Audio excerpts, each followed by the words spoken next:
Hello, everyone. Good day. Once again, we are at a coffee shop. So prepare your coffee and listen to the lesson as you are drinking your coffee. Okay. It would be helpful if you are reading your module at the same time as I am discussing this. It would be a good material while you're holding while you are listening to me. Okay.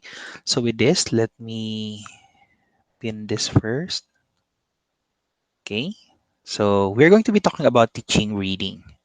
So the main question now is how do we teach reading? So among all the macro skills, reading is a bit more complex. Why is that a bit more complex? It's way more complex than listening and speaking. Solely because reading decodes symbols. Okay? So medyo complex na siya. From the sound in our head to visual symbols. So medyo maraming factors affecting this. So this is a bit complicated. So please bear with me as we cruise through this, and then feel free to rewatch the video if a part is confusing and you don't understand something. Okay, so you can ask me anytime you want. So let's start. So we start first with our objective. Okay, so at the end of this lesson, you should be able to increase students' motivation, interest, and enjoyment in reading by involving them in interactive activities. Okay, so I'll be giving you samples of interactive activities, but you, please don't be limited by the examples that I have given. So you have the freedom to choose other interactive activities. These are just samples, okay? I'm just going to be presenting now a few samples and more examples are seen in your module, but still, d- please don't limit yourself with those examples lang, okay? These are just guides. Next is we are to discuss current perspectives on reading and draw out implications on teaching beginning reading. Okay, so the first step is always how to teach reading the first step. Sir, BSE kami. Yes, BSE kayo, pero still, baka may mga beginner pa rin na reader sa inyo. Because we have a bad connotation of a reader. Pag sinabing nagbabasa, may sound, that means it's a reader already. No, reading encompass comprehension. So, baka marunong lang siya magbasa ng sound but no comprehension. So, that person is not reading. Next is you should be able to teach lessons that incorporate principles of effective comprehension strategies, instruction before, during, and after reading. So tatlong point ang tatargetin natin sa pagtuturo ng reading. So hindi lang po siya before and during, even post reading or after the reading, there's a strategy to reinforce and nurture the skill as well. Okay? So let's start. There are 5 areas of reading instruction. Okay? May limang area tayong dapat pansinin. Okay? So, when we talk about reading instruction, it must have these 5 things. It's arranged in a way from simple to complex. Okay? So, the most complex or the hardest one is comprehension. Okay? And the easiest one is phonemic awareness. Okay? So, let's tackle them one by one. So phonemic awareness. So before we go to the levels, what is phonemic awareness? This is the ability to notice, think about, and work with the individual sounds in spoken words. Before children learn to read print, okay, they need to become aware of how the sounds in words work. Okay, they must understand that words are made up of speech sounds or phonemes. That's also the reason why the first step in reading, as you may notice in preschool, it starts with phonetic sounds. Okay, may mga phonemes. So I have here the 6 levels of phonemic awareness. So sounds muna lang. First is rhymes and alliteration. Right? Yan. Rhymes and alliteration. Children develop ear language as they identify and make oral rhymes. Example of this. This is an example of a rhyme. I once saw a cat sitting next to a dog. I once saw a bat sitting next to a frog. Okay, so there's a rhyme here. Okay, as you can see. nag-rhyme siya. Now, when we say develop an ear, it becomes somehow familiar and easy to pinpoint. So yun ang first step. So that's also the reason why um, B for banana, C for, di ba? So we start with that, the rhymes. Next is alliteration. Okay. Children will be able to identify alliteration. So six snakes sell sodas and snacks. So it has the the sound, okay, the phonemic. Students will be able to, or children will be able to identify that. So that's the first step. Identifying. Dapat marunong sila mag-identify nito. Kung hindi pa sila marunong mag-identify nito, do not proceed to the next level. Okay? Next is assonance. Okay? The middle one, the leaf, the bean, the peach. All were within reach. So E. The sound E. Okay? So once students are able to identify or develop an ear towards language or phonemic awareness, that's the only time you can proceed to level 2. Next is parts of a word.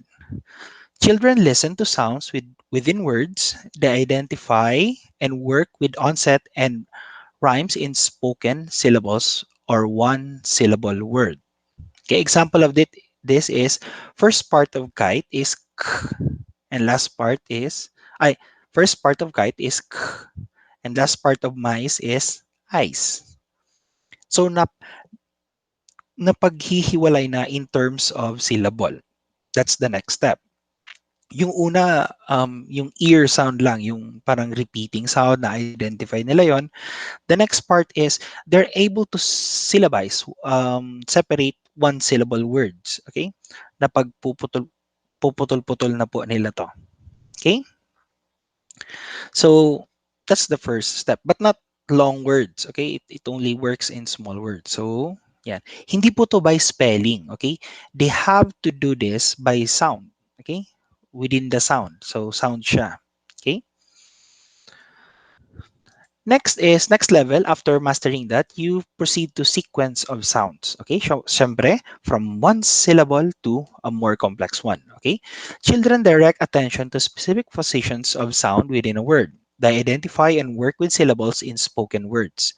I can clap the parts in my name. Okay, T na. So dalawa na. Okay, or more, not just two syllables. So they are able to identify there are two types of phonemes or two types of sound in the name. Okay? After identifying the sequence, this also explains um, their ability to actually pinpoint which sound should come first and which sound should come last. Okay? So next is, after the sequence of sound, let's move to blending of sounds. We now blend. Okay, after sequencing it, we now blend it. So pinagsasama na. We combine these sounds. Okay, blending of sounds. Children at this level have acquired a good sense of phonemic awareness and are ready to divide words into separate sounds or phonemes or blend them to form recognizable sound. Okay? This sound, okay? Balikan natin yan sa inyong IPA. A, t. So, hat. A, t. So, nako-combine niya na yung tatlong sound. Okay? This is one syllable, but this is three phonemes. So, a, t. Next is, what word is k, s, k, u, h. So, that's school. Okay? So, balikan nyo yung sa inyong IPA. Yes, kailangan nyo po yan pa nagtuturo. So these are examples of blending of sounds. Kaya na ng bata. I'm not saying dapat ang bata nag-IPA, ha? What I'm talking about is the children at this level have acquired a good sense of phonemic awareness. They are aware that there are different sounds. They are aware that a word is composed of multiple sound. Okay. Next is phoneme segmentation. Okay, children manipulate sounds within the words by adding, exchanging, deleting, or transporting phonemes to form new words. Okay, example of this is how many sounds or phonemes do you hear in bell? So o- bell. So it's b, e, h. So bell. How many sounds do you hear in right? So that's three. R, I. Okay, so right.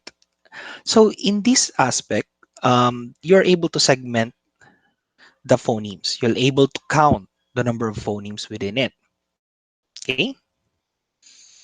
So you are very aware of the phonemic parts already here. Next is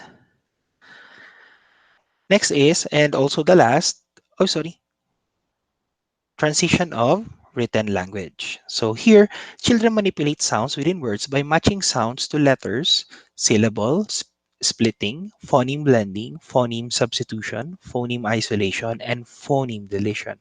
So they can now modify the sounds. They can change sounds. They can modify it, they can change it, they can blend it differently. Okay, so here, smile without the s, it becomes smile. So what is spot with S? So they are able to add here. This is adding at the beginning. So that's spot. Okay. So they're able to modify these words already. So those are the 6 levels of phonemic awareness. Okay.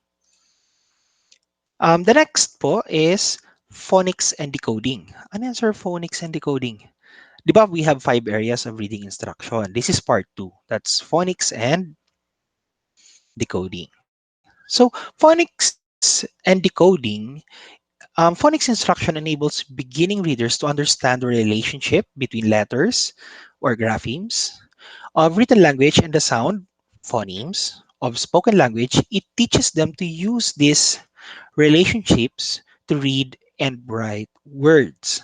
When we say phonics and decoding, they're able to comprehend the phonetic equivalent of the symbol they decoded. So dalawang decoding na doon. Ano ba sir ang decoding? Ano bang bakit dalawa ang decoding? Isa lang ba is 'di ba isa lang? Actually dalawa. Why? Let's move back to our concept of reading, no?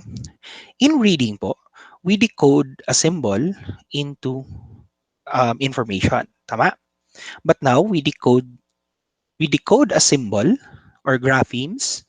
We decode that into an information with specific value to phonics, which requires you another level of decoding. Okay, from sound, you're giving meaning. Okay? So dalawa po. Nagdi-decode ka sa phonics, nagdi-decode ka rin sa graphemes. That is why dalawa ang decoding na nangyayari dito. Systematic and explicit phonics instruction is most effective when it starts in kindergarten or first grade. Okay? So, dapat magsimula to sa earliest stage. This is also the main reason why we don't, I don't know, personally, I don't favor making children memorize the alphabet as its name. When I say as its name, it's A, B, C, D, E, F. And then also, it's not favorable if you make them memorize it in a specific order. Bakit po? Example of this is let's try it now.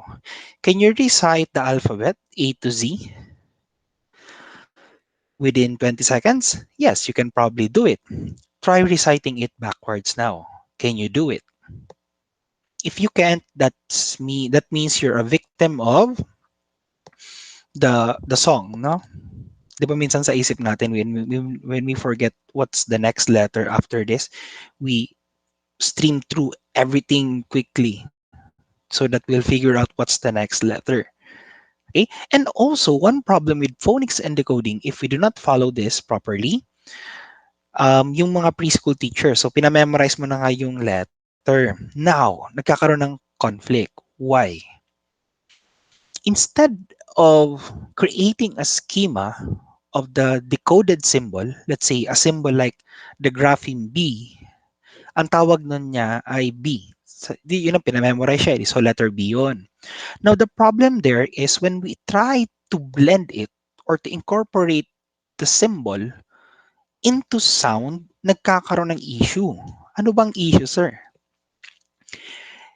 Dahil po, minemorize niya yung B as not a sound, but a name of that grapheme. The problem will come when the child starts reading, starts combining phonics. Nagmamali ang pronunciation. Okay? So if instead of letting the child memorize the alphabet, we let them memorize the phonetic equivalent of these graphemes. That's the best approach for phonetic awareness. So instead of A, B, C, D, E, so we A, B, K, D, you make them memorize the sound. Thus, it will create an effective program all throughout. So, mabilis yan makakapagbasa. Because technically, you don't need the letter name on that stage. No, what you need is phonics and decoding. That's what you need for the child to be able to translate the graphemes into sounds by means of reading.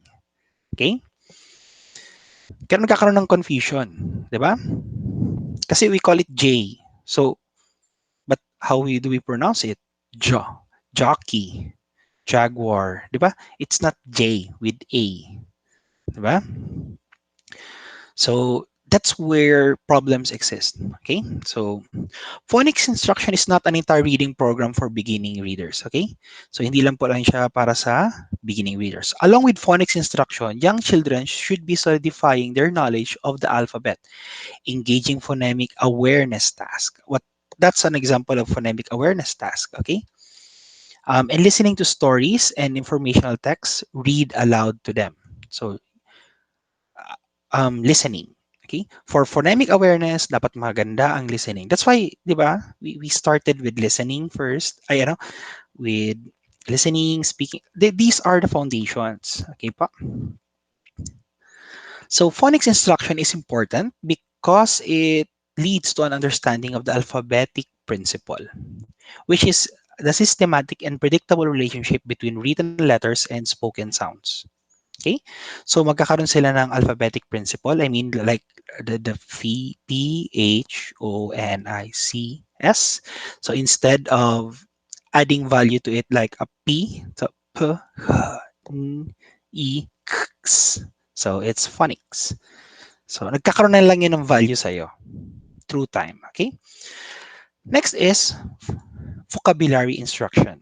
What is vocabulary instruction? Obviously, vocabulary is the meaning and pronunciation of words that we use to communicate effectively. Okay? So mispronunciation can lead to um, misunderstanding of the information. Okay? It is simply the number of words that we understand or can actively use to listen, speak, read, or write.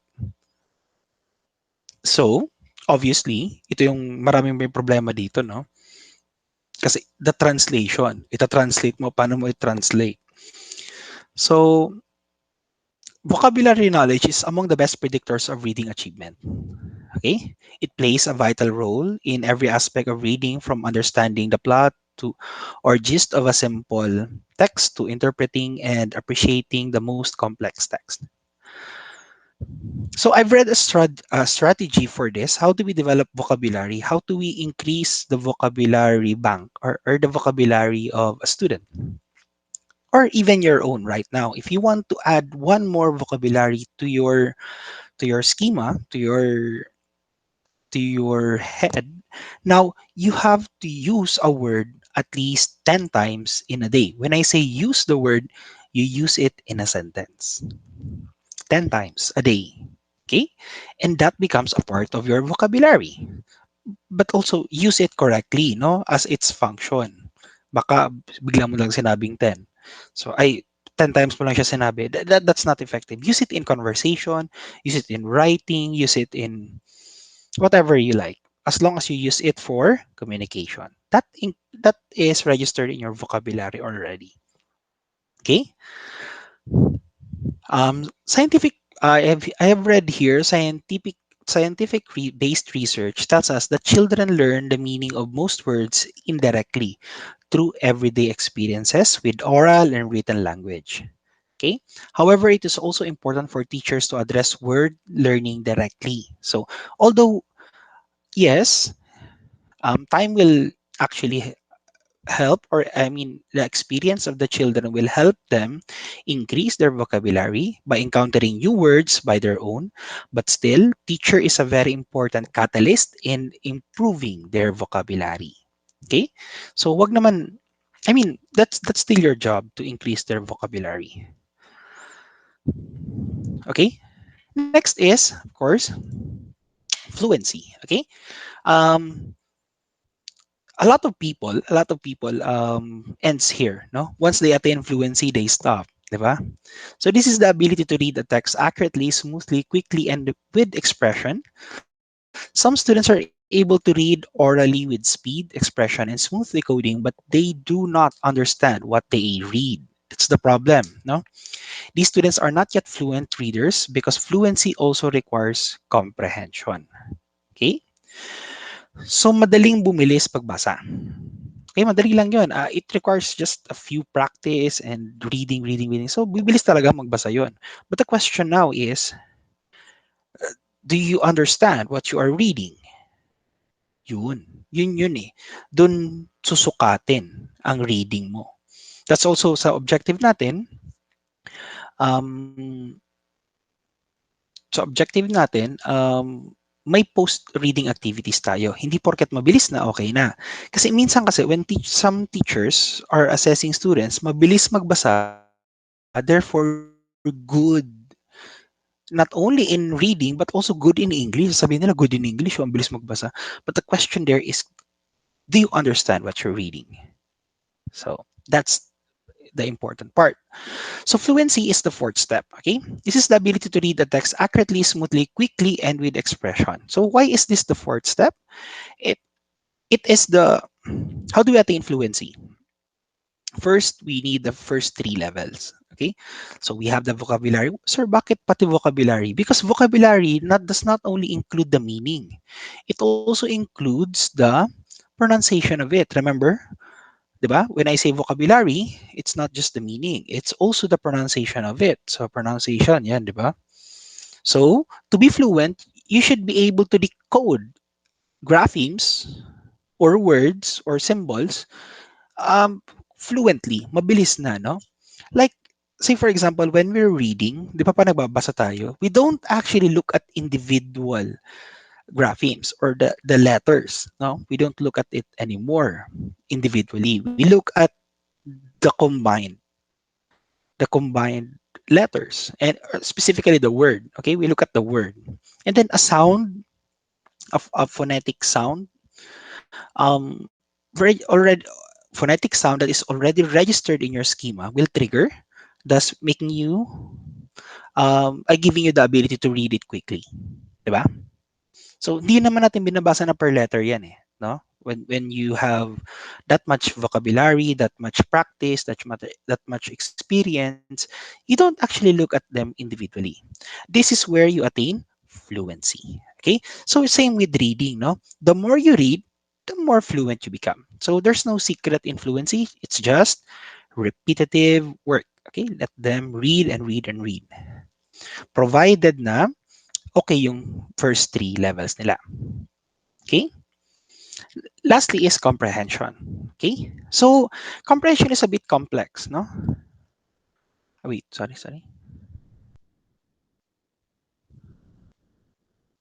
Where's that? Yeah.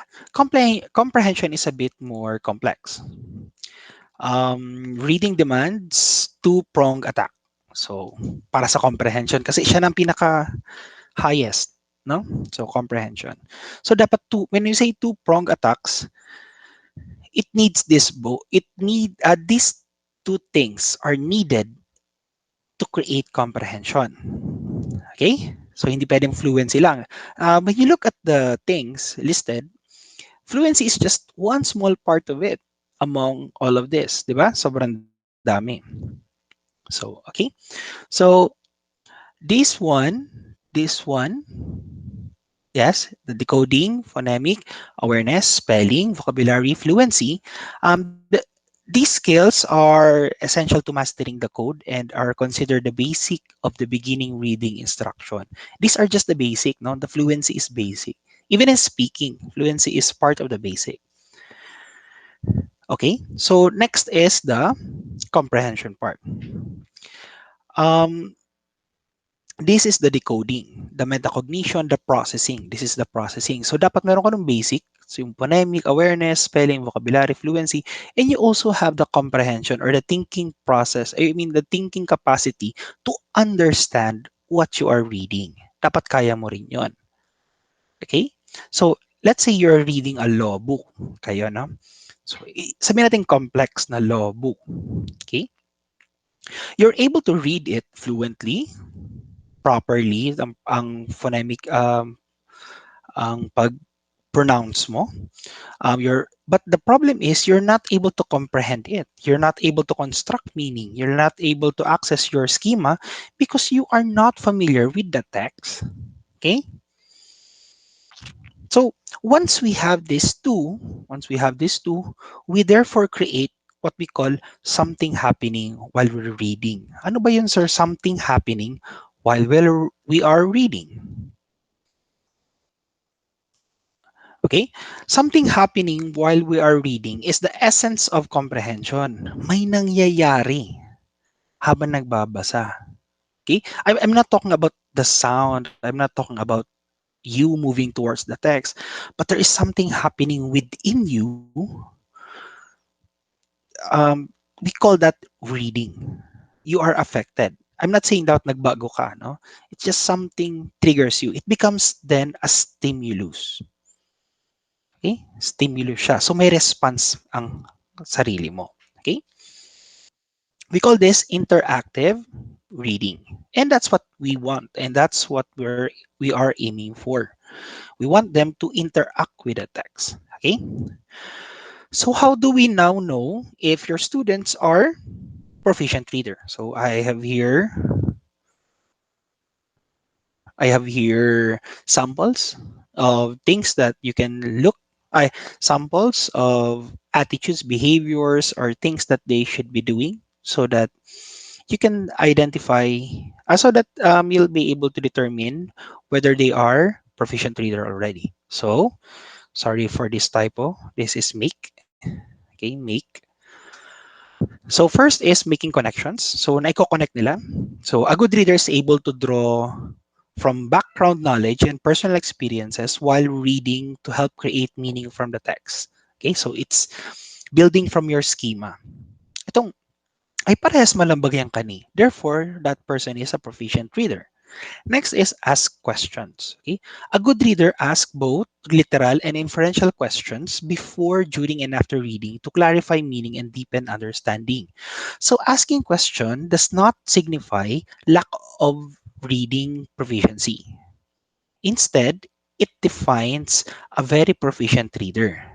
Diba? That's also the reason why, remember in our class, I always tell you to ask questions. Because asking question means your proficiency. Okay? You will not ask question if you don't understand it, di ba?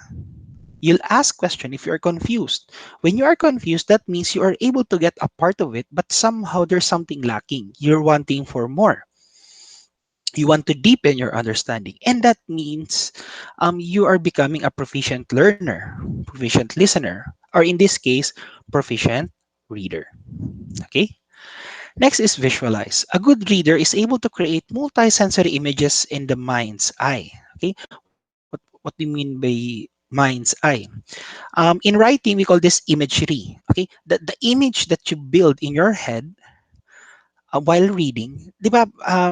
When you are reading a story, you somehow visualize or make an image in your head. Gano'n na siya nagiging movie sa payo mo. It's up to you what the person looks like. It's up to you what the setting looks like, the background looks like, what time it is, as long as it's creating an image inside your head. Okay? Next is determine importance. Okay? A good reader is able to sort through information in the text, select key ideas, and remember them. So When reading a story, di ba? When reading a story, we determine the important. What are the important parts of what happened in your life? What happened in the sorry, not your life, but the persona's life, the character's life. So you're able to pinpoint that. In this case, when we are, let's say you're looking at my PowerPoint presentation, what I write here, what I post here are mostly just the important things. Okay, so that you'll be able to determine it quickly. No. Next is draw inferences. Okay, a good reader knows that not all information is included in a text. Okay, so you create something even more than the text. So hindi siya reading between the lines, but reading more than the lines. Okay, so kaya natin mag-fill in ng kulang. We are able to create hypotheses, assumption, inferences. We're even able to predict. So if you have read Flowers for Algernon, or if you have read, yan, sabi natin Flowers for Algernon, it's an open-ended novelette. So, ikaw na mag-fill in kung ano mangyayari doon. Also yan, ito, I'm sure everyone is familiar with this, My Father's Tragedy. This is in your high school book, I think, or senior high. So, My Father's Tragedy, niluto yung manok, no? At the end of the event, no, niluto yung manok. Pero hindi natin alam na yung manok pala, yun na pala yung pansabong. So, that's drawing inference, no? We find humor there. Pero kung hindi ka marunong mag-infer, therefore wala kang makukuha doon na funny at the end. Okay? Next is analyze and synthesize text. A good reader, sorry, analyze is dividing. Synthesize is creating. Okay? So analyze, remember in your TTL1, di ba? We have discussed what is analysis and what is synthesis in your lesson planning, di ba? In Bloom. Also in facilitating, no, you learn how to analyze and synthesize objectives. Ay not yes, the objectives, no? Sa level niya, kung anong gagawin ng bata, anong activity, no? Anong ginagawa sa exam, anong klaseng question, okay? So we have to identify whether it's analyze or synthesize. So analyze is um, dissecting it into parts and drawing a conclusion. Synthesize is combining parts into something different and then drawing a conclusion. That's all. No? So you're able to play with the information. You're able to cut it apart. You're able to put it apart and draw conclusion from that. Next is monitor comprehension. What do you mean by monitor comprehension? A good reader is able to stop, mapundo, go back and reread in order for understanding to occur. So, hindi po porket tatlong beses ko binasa, saka ko lang masasabing naintindihan ko na siya, I'm not a, I'm not a proficient reader. Okay? You have to reread it again so that you'll able to monitor whether you missed a part. This is also the reason why when I was teaching in senior high school sa literature, I ask questions which are not part of the important.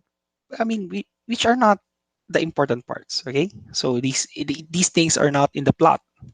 So anong color ng tsinelas niya, anong color ng bubong, anong color ng sapatos, ganun, mga ganun na question. Anong color ng panyo, anong niregalo. Um, these are not the highlights of the story. So why do I do that? It's so that the students after reading the whole text would come back again and reread. Okay, babasahon ulit nila. Bakit nila babasahon ulit? Kasi hahanapon nila si mga detalye. Okay? Remember, the beauty in art is in the details as well. So, that's what I do. So, ginagamit ko si quiz para mag-reread sila. Kasi kung sasara mo lang to, di mo makukuha ang quiz. Kasi you have to go back again and look for these parts, read these parts, detailed. Okay? So, that's what I do. So, this is a profile of a proficient reader. Nagkakaburuking ako kang mga technique ko katong senior high, especially dun sa mga estudyante ko dati, no? So, we have 3 stages of teaching reading. So, tatlo lang yan, pero marami yan. First is pre-reading strategies. Okay? Pre-reading strategies, we have 3. Okay? We can activate prior knowledge and build background information. Okay. Example of this is preview and predict. What do you mean by preview and predict? Preview and predict is having students browse through selections and predict what will happen later on. Bakit, sir, kailangan ng pre-reading? Why not just go to reading and yun na? It's because there is something in our head that we carry out with us all the time. Okay? So there is something in our head is like the background. Bago ka mag-engage sa reading, your schema should be built. Diba, when we go back to our first lessons, when we go back to reading, mapapansin natin na very important factor ang schema in reading and processing. Kasi di ba may steps, no? You complexify, you reject, di ba we have that, di ba? We talk about that. Now, we have to develop that, no? The larger your schema is, the easier for you to absorb new information. Okay? So, that's why we have pre-reading strategies. This is to build schema and to make reading a bit more effective. Next is text previews, story impressions. We have group predictions. What will happen in the end? Pwede yan. So, check that out. I have more in the module. So, just look at there. Oy, the activities there are not for you to answer, no? These are examples na papahiling ko sa Indo. Okay? So, you may use them. You may modify them. You may create your own from them. Okay, pwede ka mag-combine or you may create your own, base it from the concept of them. So, marami dyan example po. You can look there. Okay, so this one, the first one is mostly about your schema. Okay, so we're not going to be talking about that any longer kasi tapos na tayo dyan nung una pa. Next is developing motivation and purpose for reading. So, remember, let's go back to our previous discussion. That's why before I talk, before we go to this topic, I had created a concept of schema of reading, writing, listening, speaking. So, inuna natin yun doon. So, developing motivation. We have agreed that in all of macro skills, motivation and purpose is very important. Okay? Bakit ganon? Kasi ito yung purposeful reading. So, try reading a novel na napipilitan ka. A novel that you hate. Okay? You'll not you will not be able to finish that, or in fact you will not be able to understand the novel itself. It's because you lack the motivation. Hindi ka driven. Okay? Hindi ka driven. So how do we develop motivation? So ang daming paraan. So there are examples. So realia.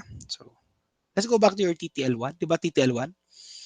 We have discussed different types of this. So realia is the actual object, visuals, to demonstration, context clues, semantic mapping. Those are examples of motivation that you could do before the reading happens. Okay, so pampagana lang, pang motivate, no? Hindi siya icebreaker, ha? It's something to prepare. Pre-reading, okay? So that may pretext before the reading. So yeah. Lastly is developing concept and vocabulary. So developing concept and vocabulary, we have three things that you have to um, take into consideration. First is attitude. Okay, the attitude of the reader towards the text. Okay, um, this attitude is the one driving the student to read, to perform the task. Okay, interest is the desire, si kagustuhan niyang tapuson, si kagustuhan niyang maaraman kung ano nangyari kay Florante as in kay Laura. Okay, so it's the interest. Next is self-concept. A self-concept is a fair, sincere feedback enhancing students' positive view of themselves. Okay, so now after the reading, pre-reading, you are now more interested. You are now in the proper attitude. You now try to visualize you interacting with the text that's about to happen.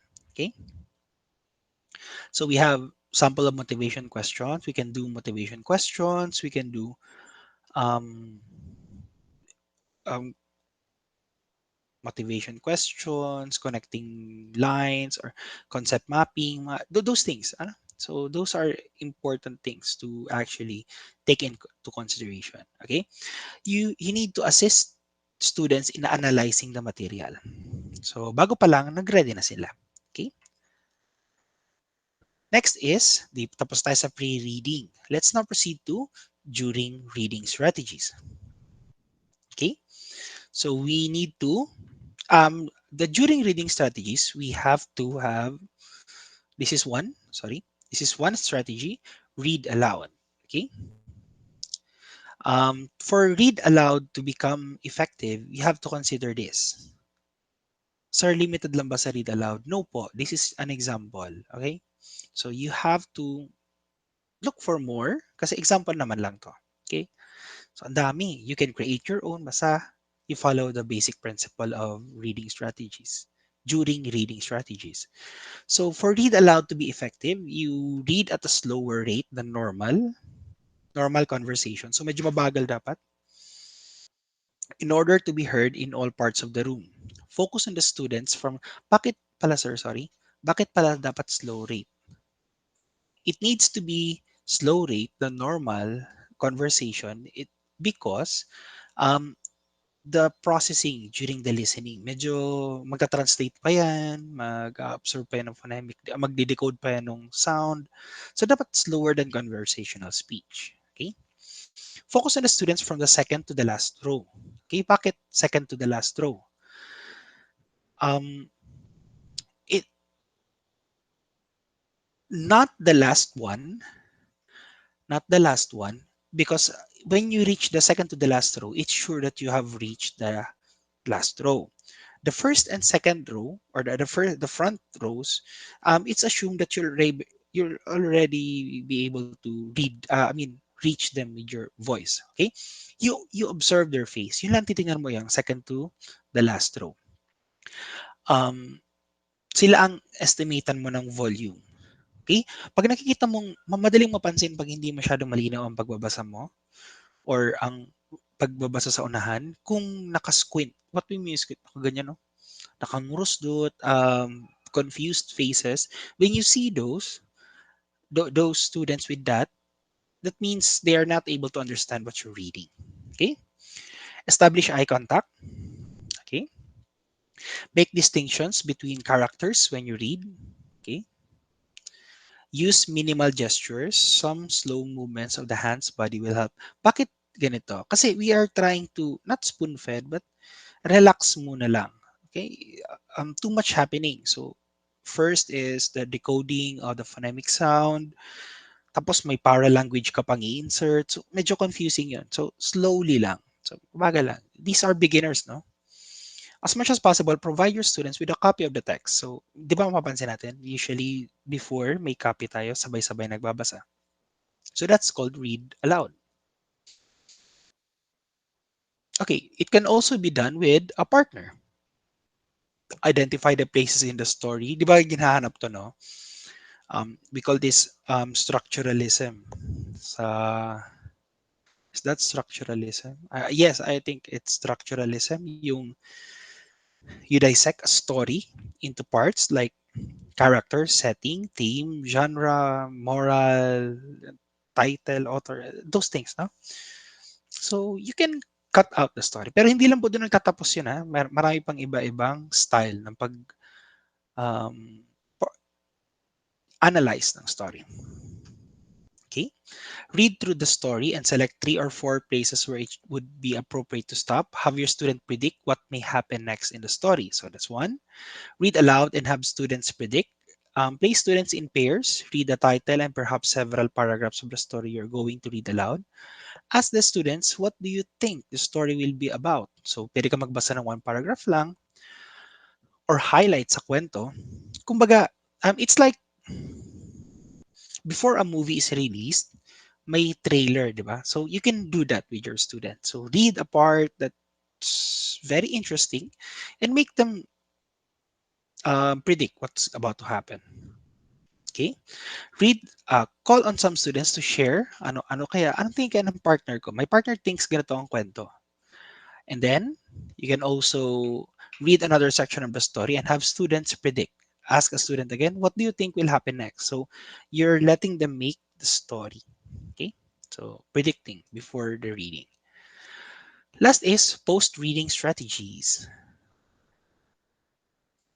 Okay. Post-reading strategies are solely focused on reinforcing. Okay. So it's focused on three things. So the discussion, engagement activities, reading, writing, link. So isa-isa natin po. So discussion, you're very familiar with this. No? Discussion is focused on discussing what you have just read para mag-deepen ang pagkaintindi. Next is engagement activities. So after reading about it, you try to do an activity related to it. So before, sa senior high ko, nagsabong kami sa school. So ba't kami nagsabong? Because we read my father's tragedy. So yung part ng story na hindi nagawa, ginawa namin. Okay? Next is reading, writing, link. So now, after reading, the student is able to connect these two. Okay? So let's go back to Bloom's approach on reading. Ano bang nangyayari sa utak while reading? Okay? According to Bloom, this happens. So if you go back to your TTL1, di ba? Or facilitating learning, you'll see Bloom's taxonomy, in fact. Okay? So Bloom also contributed an approach on reading. Okay, first dimension is the knowledge or literal understanding. Okay, so literal mong iniintindi. A literal understanding of the selection provides the reader with the most basic structure through which the writer expresses his philosophy in life. Example of this, ang knowledge is what is the title, who are the characters, where does the grasshopper stay, how many cows are there, what's the color of the cow, how many pigs are there. Yan, basic knowledge question. No? Comprehension, the reader is tasked to read between the lines. So medyo may deeper na siya. So read between the lines. So ngayon medyo complex na. So dapat ano na siya, compare the grasshopper to an ant. Yan. It's the same as your objectives. Okay? 'Di ba sa objective making natin sa cognitive. So we have already discussed this in your TTL1, 'di ba? Yan. Next is application. So, application, i-apply na natin yung naintindihan natin. So, the reader uses or applies learned materials in new and concrete situations or scenarios or processes or effects or conclusions. So, ina-apply mo na. Okay? Example of this is,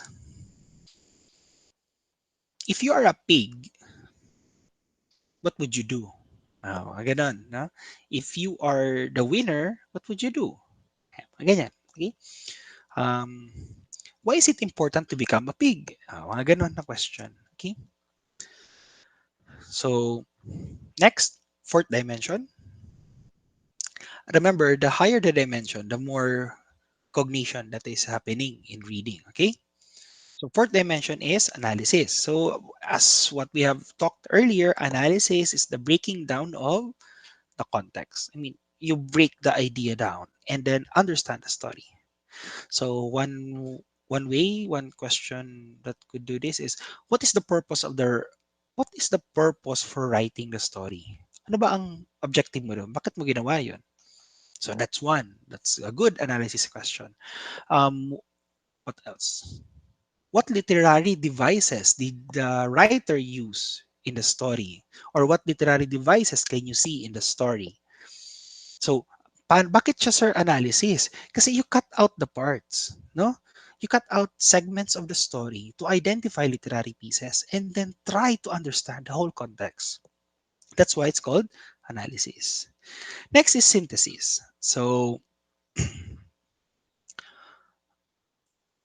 synthesis is actually creating something out of nothing, and not out of nothing, but out of parts, segments. Okay, let's say you have read an article regarding how to read. So now, After reading that, you then create your own strategy. Ganun yung sinasabi ko sa inyo. These are just examples. What you do is you synthesize the examples and create your own examples. That's synthesis. Okay? Next is, and the last is evaluation, the highest form in Bloom's taxonomy.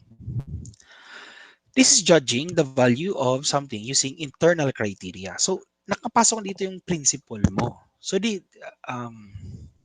tama ba na kinatay yung baboy? If you are a pig and your best friend is a man, tas gutom siya, would you sacrifice yourself? It's beyond the story, it's beyond the reading material, but it questions, it triggers, it stimulates your principle, your ethics, your morality, your philosophy, whatever. It, usually, this is the why. Okay, this is the why. The real life application. Yung situational, inapunta sa exam, di ba? Situational sa exam, that is an example of an evaluation. Kasi hindi ka na limited lang sa pilian. Okay? Hindi ka yes or no lang. Hindi ka limited ng who are the characters, who are the ano. Hindi ka na limited doon. The choice of response is your entire experience or your schema. So that's Bloom's approach on reading. So building literacy, this comes out in let, also in interviews. Paano ba magkaroon ng literacy? So you need interventions. Ano ba kasi ang gawa ng iba? Ang gawa ng iba, para gumaling magbasa, papabasahin lang ulit-ulit. You'll attain fluency, but you'll not be able to attain good literacy. So, first is goal and objectives. Dapat kasi guided ang sa inyong intervention. Hindi yung, oh, at siyan may pa-reading. Not like that, okay? Organized, systematized. Kasi intervention siya. Ang intervene mo dapat yung may problem. Yung walang problem, wag mong problemahin. Okay? So, goals and objectives. How do we identify the goals and objective? You identify the problem. Okay? Identify the problem. Assess them. Saan ba sila nagkulang? Is it phonemic awareness? Di ba? We have that level. That's why we are studying this. That's why we have to understand the whole concept, whole nature, whole process of reading so that we'll be able to identify which part of those needs intervention and which part of those are the student into. I mean, which level are they into? So malalaman natin kung anong kulang. Hindi magsisimula agad sa simula. Because each student needs a different approach. Each student has a different assessment, different repairs ang kailangan. Iba-ibang repair ang kailangan sa kanya. Okay? So, like magpapaayos ng motor, i-check mo muna lahat bago ka mag-ayos ng motor, di ba? So, yun. So, goals and objectives. Next is direct systematic instruction. Ayusin mo na sa yung reading material, kung anong nababagay sa kanya. Of course, selecting students. So, igugrupo-grupo mo. Yung mga mahina sa phonemic awareness, dito. Yung mahina sa vocabulary, isang grupo din. Dun sa mahina sa vocabulary, you let them read materials which will help them develop their vocabulary. Dun sa kabila naman, mas develop din yung phonemic awareness, yung sounds and all. Di ba? So, yun. Size of group, scheduling, okay? Materials, anong gagamitin mong book, anong kailangan? Kailangan ba blackboard? Kailangan ba may listening material while reading? So, next is evaluation. Paano mo na ma-check kung nag improve sila? Of course, ito ang nakakalimutan lagi, parental involvement. Hindi mo po, hindi full responsibility ng teacher ang literacy ng bata. Okay? There must be a good environment at home that helps them develop this literacy. This is called intervention. Kumbaga, inapuntang tutor or review. Okay? Next is professional support. Next is parts of building literacy lesson. So, ano na ba yung mga dapat na-identify? Okay? So, thank you for watching. So, more examples are seen in your module. Questions can be sent through direct message, email, or VLP. So, thank you for watching.